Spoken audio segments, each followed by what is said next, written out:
આજે આપણે કિચન સિરીઝમાં એકદમ સરળ રીતથી ભાવનગરી ગાંઠિયા અને ચંપાકલી ગાંઠિયા બનાવીશું. લોટ એવી રીતના બાંધીશું ને કે તમે ઝારામાં બનાવો કે મશીનમાં બનાવો, ગાંઠિયા તો એક જ સરખા બનશે. પણ આજે મારી રીતથી નહીં પણ મારા સાસુની રીતથી બનાવીશું. મારા સાસુએ ઘરમાં રહેલી જ વાટકીના માપથી ગાંઠિયા એટલા સરસ બનાવ્યા ને કે આજે એ રીત હું તમારી સાથે શેર કરી રહી છું. અને એમને પણ આ ગાંઠિયા એમના ફ્રેન્ડ પાસેથી શીખ્યા હતા. તો એકદમ સરળ રીત છે, તમે પણ ઘરે આસાનીથી બનાવી શકશો. અને એટલા સરસ થાય છે ને કે કંદોય બનાવે ને એના કરતાં પણ સરસ થશે. તો સૌથી પહેલાં અહીં 250 ગ્રામ જેવો બેસન લીધો છે. બેસનને ચાળી લેવાનો છે. આ ગાંઠિયા બનાવવા તાજા બેસનનો જ ઉપયોગ કરવાનો, એટલે કે ઘરમાં જૂના પડેલા બેસનનો ઉપયોગ ના કરવો. સાથે પાપડ ખારો લો ને એ પણ તમારે ફ્રેશ જ લેવાનો, બહુ વર્ષોથી પડેલો પાપડ ખારો હોય એનો ઉપયોગ ના કરવો. હવે અહીં બેસનને ચાળી લીધો છે. આ ગાંઠિયા બનાવવા માટે તમારે કોઈ એક વાટકી સેટ કરી લેવાની છે. અહીંયા મારા સાસુએ મીડિયમ સાઇઝની વાટકી લીધી છે અને આમાં 140 ml પાણી છે. માપ પ્રમાણે કહું તો 140 ml પાણી છે અને એ એક વાટકી ભરીને પાણી લીધું છે. હવે એ જ વાટકીથી પોણી વાટકી ભરીને તેલ લેવાનું છે. તેલ અને પાણી બંને મિક્સ કરી દેવાનું છે. સાથે પાપડ ખાર લેવાનો છે. તો જમવામાં જે ચમચીનો આપણે ઉપયોગ કરીએ એ 5 ચમચી ભરીને પાપડ ખાર લેવાનો છે. હવે બ્લેન્ડરથી આ બધું મિક્સ કરી લેવાનું છે, એટલે એમાં ફીણા આવી જશે અને પાણીનો કલર એકદમ વ્હાઇટ થઈ જશે. તો આવી રીતના કરશો ને તો ગાંઠિયા એકદમ સરસ ફૂલશે અને રૂ જેવા પોચા થશે. તો આ રીતના તમારે પાણી પહેલાં તૈયાર કરી લેવાનું. તો આ પાણી તૈયાર થઈ ગયું છે. હવે લોટ બાંધી લેવાનો છે. તો એક મોટો ત્રાસ લીધો છે, એમાં પાણીને રાખી દઈશું અને સૌથી પહેલાં સ્વાદ પ્રમાણે મીઠું ઉમેરવાનું છે. તો જેટલો પાપડ ખાર લીધો છે ને એનાથી થોડું વધારે મીઠું લેવાનું, એટલે ગાંઠિયા ખારા ન થાય. લોટ બંધાઈ ગયા પછી જો તમને એવું લાગે કે મીઠું ઓછું છે તો ગમે ત્યારે તમે ઉમેરી શકો છો. લોટ બંધાઈ ગયા પછી પણ તમે ઉમેરી શકો છો. સાથે 1 ચમચી જેવો મરીનો પાવડર લીધો છે. સાવ ઝીણો ભૂકો નથી, થોડો મોટો એવો છે. હવે અહીં 1 ચમચી જેવો અજમો લીધો છે. મરી અને અજમો ગાંઠિયામાં ખાસ ઉમેરવા, એનાથી એકદમ સરસ ટેસ્ટ આવે છે. હવે અહીં જે વાટકીથી તેલ અને પાણી લીધું એ જ વાટકીથી 3 વાટકી બેસન લેવાનો છે. એટલે જ મેં પહેલાં કીધું કે કોઈ એક વાટકી તમારે અહીંયા સેટ કરી લેવાની. તો માપ અહીં તમને સમજાઈ ગયું હશે. 1 વાટકી પાણી, પોણી વાટકી તેલ અને 3 વાટકી બેસન લેવાનો છે. અહીં ચણાના લોટનો ઉપયોગ ના કરવો, બેસનનો જ ઉપયોગ કરવો, એનાથી જ ગાંઠિયા એકદમ સરસ થાય છે. અને બજારમાં સારી બ્રાન્ડના બેસન મળતા હોય એનો ઉપયોગ કરવાનો. તો ધીરે ધીરે બધો બેસન પાણીમાં મિક્સ કરી લેવાનો છે. કોઈ બીજા મસાલા હવે ઉમેરવાના પણ નથી. આ ગાંઠિયામાં લોટ બાંધવાની જ ખૂબી છે. જો તમે તેલ, પાણી, લોટ અને પાપડ ખારનું પરફેક્ટ મેઝરમેન્ટ લીધું હશે ને તો ગાંઠિયા એકદમ પોચા રૂ જેવા થશે. અને લોટને આવી રીતના ફીણશો તો ગાંઠિયાનો કલર પણ એકદમ વ્હાઇટ જેવો થશે. તો લોટને અહીં ફીણવો ખૂબ જ જરૂરી છે. જેમ તમે લોટને ફીણશો એમ એ હળવો ફૂલ થતો જશે અને કલર એનો થોડો લાઇટ થતો જશે. તો અહીંયા 5 થી 7 મિનિટ માટે લોટને ફીણી લીધો છે અને જુઓ એકદમ મુલાયમ થઈ ગયો છે, કલર પણ લાઇટ થઈ ગયો છે. તો હવે વધારે ફીણવાની જરૂર નથી, લોટ તૈયાર થઈ ગયો છે.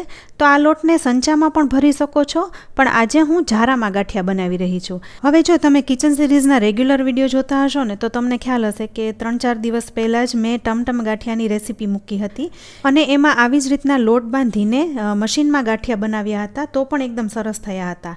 એટલે આવી જ રીતના લોટ બાંધીને આજે મારા સાસુએ ઝારામાં ગાંઠિયા બનાવ્યા, તો પણ એકદમ સરસ થયા. તો ફ્રેન્ડ્સ, જો તમે આવી રીતના લોટ બાંધવાનું પરફેક્ટ મેઝરમેન્ટ ફોલો કરશો ને તો તમારા ગાંઠિયા પણ આવા જ સરસ થશે.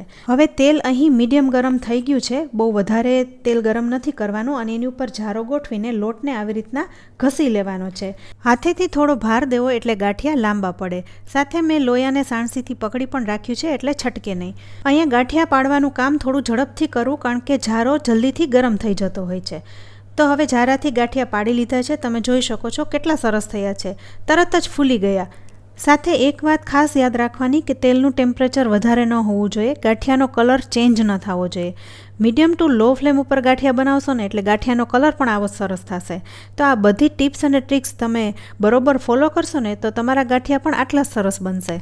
તો ધીરે ધીરે ગાંઠિયા તળાઈ રહ્યા છે અને ક્રિસ્પી પણ થઈ ગયા છે. હાથેથી ચેક કરીએ છીએ તો તરત જ તૂટી જાય એવા ગાંઠિયા થઈ જાય એટલે તરત જ બારે કાઢી લેવા, જેથી ગાંઠિયા એકદમ સફેદ થાય. સાથે ગાંઠિયા વધારે ટેસ્ટી લાગે ને એટલે ઉપરથી હિંગ છાંટીશું. કંદોય પણ આવી જ રીતના કરતા હોય છે, ઉપરથી હિંગ છાંટે ને એટલે ગાંઠિયાનો સ્વાદ એકદમ વધી જાય છે. હા, લોટ બાંધતી વખતે પણ તમે હિંગ ઉમેરી શકો છો, પણ હું ઉપરથી છાંટી રહી છું. આ ગાંઠિયા ક્રિસ્પી અને સાથે મોઢામાં મૂકતા ઓગળી જાય એવા પોચા થયા છે. હવે આવી રીતના થોડો લોટ લઈ ફરી મારા સાસુએ ગાંઠિયા પાડી લીધા છે. તમે જોઈ શકો છો ગાંઠિયા કેટલા સરસ ફૂલી ગયા છે. આટલા 250 ગ્રામ બેસનમાંથી 350 ગ્રામ જેવા ગાંઠિયા તૈયાર થાય છે. તો જ્યારે તમને ઈચ્છા થાય ત્યારે ફટાફટ બની જાય છે, જરાય વાર નથી લાગતી અને આ એકદમ સરળ રીત છે. આમાં કોઈ મેઝરિંગ કપની કે સ્પૂનની જરૂર નથી પડતી અને જે કોઈ પહેલી વાર બનાવશે ને એના પણ ગાંઠિયા આટલા સરસ બનશે.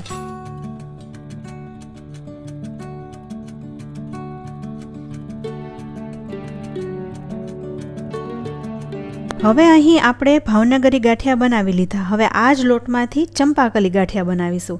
એટલે તમને ખ્યાલ આવે કે એક જ લોટમાંથી તમે બે રીતે ગાંઠિયા બનાવી શકો છો.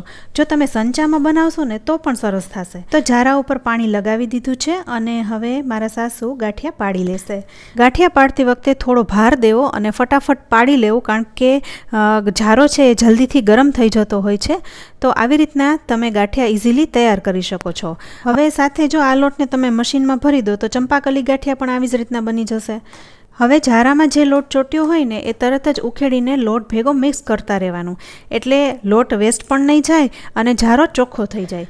સાથે અહીં ચંપાકલી ગાંઠિયાની સાઈડ ચેન્જ કરી લઈશું, એટલે નીચેની સાઈડથી પણ ગાંઠિયા સરસ ફૂલી જાય. ગાંઠિયા ફૂલશે એટલે તરત જ છૂટા પડવા લાગશે. તો ફ્રેન્ડ્સ, તમે પણ એકવાર આ રીતે ગાંઠિયા જરૂરથી બનાવજો. આ ગાંઠિયા એટલા સરસ થાય છે ને કે તમે બહારથી લઈ આવશો ને એ તમને હવે ક્યારેય ભાવશે પણ નહીં અને તમને એમ જ થશે કે ઘરે જ બનાવી. આટલા લોટમાંથી 350 ગ્રામ જેવા ગાંઠિયા તૈયાર થાય છે. 15 દિવસ સુધી બગડતા પણ નથી, જ્યારે ખાઓ ત્યારે તાજા જ લાગે. ગાંઠિયા એક એવું ફરસાણ છે ને કે તીખી અને મીઠી બધી વાનગીઓ સાથે આરામથી ભળી જાય. તમે બુંદીના લાડુ અને મોહનથાળ ભેગા ગાંઠિયા ખાઓ ને તો પણ મજા પડે. સંભારા, અથાણા, ચટણી અને ચા સાથે પણ ગાંઠિયા ભળી જાય છે. ગાંઠિયામાંથી શાક પણ બને છે અને ગાંઠિયાનો ઉપયોગ કરીને ઘણી બધી વાનગીઓ પણ બનાવી શકો છો. તો ફ્રેન્ડ્સ, તમે કઈ વાનગી સાથે ગાંઠિયા ખાવ છો ને એ મને કમેન્ટ બોક્સમાં જરૂરથી જણાવજો. તો અહીં આપણે ભાવનગરી અને ચંપાકલી બંને ગાંઠિયા તૈયાર કરી લીધા છે. વિડીયોમાં તમને અવાજ સંભળાતો હશે તો જોયું ને ફ્રેન્ડ્સ, કેટલા ક્રિસ્પી થયા છે, સાથે સોફ્ટ પણ એવા છે. લાંબા સમય સુધી સારા રહે ને એટલે એરટાઇટ ડબ્બામાં ભરી લેવા, ભેજવાળા વાતાવરણમાં ન રાખવા. તો અહીં આ ભાવનગરી ગાંઠિયા તૈયાર થઈ ગયા છે. સાથે ચંપાકલી ગાંઠિયા પણ જુઓ કેટલા ક્રિસ્પી થયા છે. આપણે હાથમાં લઈએ અને ભૂકો કરીએ તો ભૂકો થઈ જાય એવા છે. તો જોયું ને ફ્રેન્ડ્સ, કેટલી સરળ રીતથી મારા સાસુએ આજે ગાંઠિયા બનાવ્યા. પરફેક્ટ ગાંઠિયાની નિશાની એ છે કે તરત જ ભૂકો થઈ જાય છે, એકદમ સોફ્ટ હોય છે, સાથે તળાતા એ ફાટી જાય છે. તો ફ્રેન્ડ્સ, તમને આજની આ રેસીપી કેવી લાગી? રેસીપી સારી લાગી હોય ને તો વિડીયોને લાઇક અને શેર કરજો અને આવી જ સરળ રેસીપી જોવા માટે અમારી કિચન સિરીઝ ચેનલને સબસ્ક્રાઈબ કરી લો. સાથે અમારા ફેસબુક પેજ અને ઇન્સ્ટાગ્રામ પેજને લાઇક કરી ફોલો કરી લેજો. તો ફરી મળીશું આવી એક ઉપયોગી રેસીપી સાથે. ત્યાં સુધી આવજો.